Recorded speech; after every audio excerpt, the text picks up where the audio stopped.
Just the other day, I put out a video discussing how I got rid of my blood-soaked jade gem to put in an everlasting torment gem, maxing it and awakening the slot. This brought up a lot of controversy on the channel as to why would I swap a 5-star gem, although it was only rank 4, 3 out of 5 stars, for something that is a 1-star gem that really doesn't have the same resonance or any of that type of stuff. So in today's video, I'm going to tell you my exact reasoning for doing this and give you a visual example as to how me doing this actually benefits the Crusader build that I'm currently running inside of the game. It's all about the 4-piece Grace set that I'm wearing on my build. The 4-piece Grace set is going to give those ticks of damage over time. And I actually have a statement that was a comment written on the last video by YTry, who is actually the person that recommended the build to me and who I've actually been taking on for guidance for this Crusader build overall. He's also the owner of the Revenant's Discord server, which I'll be linking down below. So let's switch on over really quickly to some footage of this build in action, doing some work here on the dummies. So let's take a look right here and just see what this looks like. This is his build. As you can see, he's got the Everlasting Torment rank 10, and he has a rank 7 Blood-Soaked Jade. We're going to see how this all looks when he puts it in and what goes on. He's replaced it with the Blood-Soaked Jade. We see a lot of green arrows up. Now he's going to head on over to the dummy. He's going to refresh it, and let's see the damage he gets. All the skills, everything full in action. Let's see what kind of damage he gets initially from this one. It's going to end at, still going, 6.7 million damage, 742 damage per second. Now he's going to swap in a 1-star rank 10 gem in now an awakened slot, because he's able to awaken the gem, awaken the slot being that the gem is max level, which in reality, light spenders, free-to-play players, we're not going to ever be able to awaken a slot with a 5-star gem. Now he's going in with the 1-star. Same attack, 1 set of skills, and he ends this one at 5.3 million damage, and damage per second, 756. So with that being said, let's talk a little bit about the response that he sent to me to share. Well, actually, he commented on someone's post explaining how this build actually works. And the comment was done by Shaq, who is someone that didn't believe that this was a good choice. A lot of people thought I was a complete idiot for doing this. And you know what?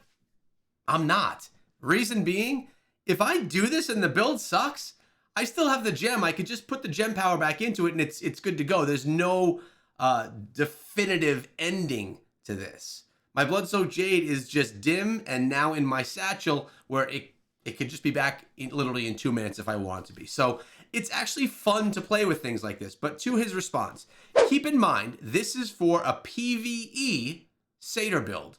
100% uptime on horse, where movement speed is already capped, because the Blood-Soaked Jade gem, it gives you a 10% increased movement speed. And if I'm being honest here, the one thing that I don't like about this swap is when I'm not on the horse, I feel slower. Reason being, I am slower when I'm not on the horse. And I don't quite have the uptime that YTry has on his build either, so I'm not seeing that same speed that he's talking about. But I still do like it, and now I can have the spot awakened. Blood-Soaked Jade doesn't help here, because if you have 100% uptime on the horse, the 10% movement speed doesn't affect you when you're on the horse, and the horse is super fast anyway, so with that 100% uptime, he's good.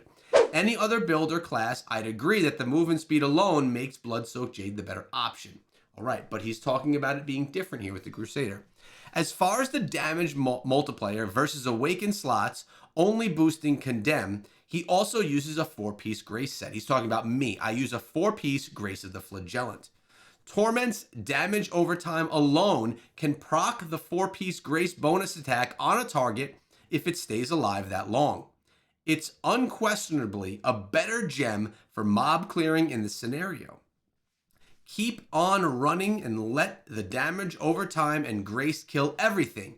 13.5% damage from Blood-Soaked Jade doesn't even come close to the 7 damage ticks and 4-piece grace attack from Torment. Arguably, some monsters will die off before this damage over time procs grace, but then why does it matter which gem you're using? Targets are still dead. Point is, a free-to-play or low-to-mid spender even will never realistically have 5-star gems to rank 10. And if we could, it would take a heck of a long time. I could probably focus in on one 5-star gem and probably max it out in years if I'm a super low spender or free-to-play. It's worth noting here, we're talking about a build that's made for low spenders, free-to-play players, or even some mid-spenders, which he would consider himself.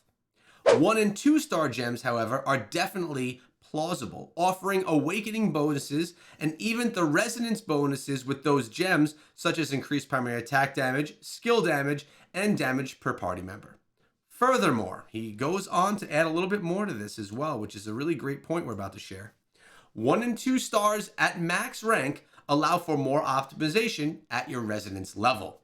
Battlegrounds matchmaking based on resonance, so choose to use half-leveled 5-star gems with higher resonance just puts you in the higher brackets.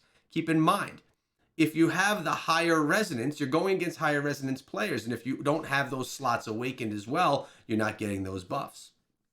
You're basically depending on higher resonance to make you stronger, but it's canceled out by stronger opponents. Better to maximize on 1 and 2 stars awakened and fully resonance inside for the additional bonuses. Now, he's speaking of when you're inside of the game and when you awaken your slot, you can then put additional gems inside of the awakened slots, behind your primary gem, and those are going to give you additional buffs on top of it. I wanted to just make this video giving you guys my explanation and YTry's explanation as to why doing the 1 and 2-star gem for this PvE build is the way to go for people that are low spenders, free-to-play players, and some even mid-spenders. Now, of course, do what you want with your gems. I still have the urge to have 5-star gems. Let's be real. I want to be decked out and blinged out 5-star gems. But the problem is that we run into, even if you have a 5-star gem and you get it to rank 10 and you awaken the slot, you then can additionally put in 2 more 2-star gems and 3 more 5-star gems behind it in the awakened slot. If you don't know what I'm talking about, go check out one of my videos on awakening a slot. I just put one out when I did this gem swap, so you could see how that process works. So essentially, behind a rank 10 awakened slot of a 5-star gem, you can then put in 3 more rank 10 5-star gems and 2 more rank 10 2-star gems. So that 1-star gem that it took you a year, let's say a year, even though I think it even takes longer. It took you a year to get that rank 10 to awaken that slot.